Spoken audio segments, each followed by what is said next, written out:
Have you ever stopped to wonder what makes up the world around you? What is it that forms the stars in the sky, the leaves on the trees, or even the screen on which you're viewing this video?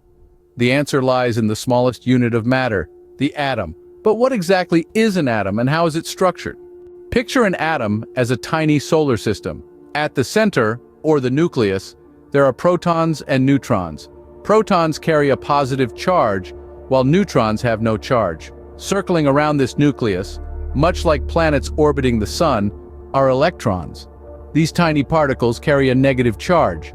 But how does this structure come together to form everything we see and touch? It's all about the way these particles interact with one another. The number of protons in an atom determines its element. For instance, hydrogen has 1 proton, helium has 2, and so on. The protons and neutrons give an atom its mass, while the electrons determine its size. Electrons move in specific layers or shells surrounding the nucleus. The first shell can hold up to 2 electrons, the second can hold up to 8, and so on.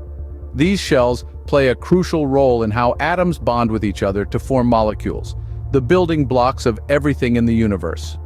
An interesting point to note is that most of an atom is empty space.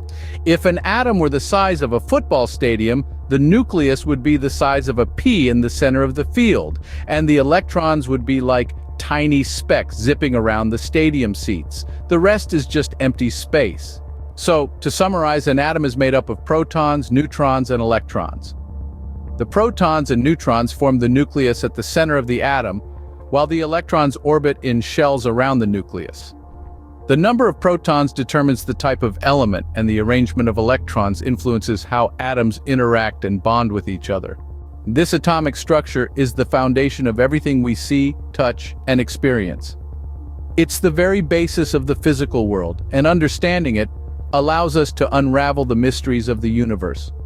So the next time you look at the stars, consider this.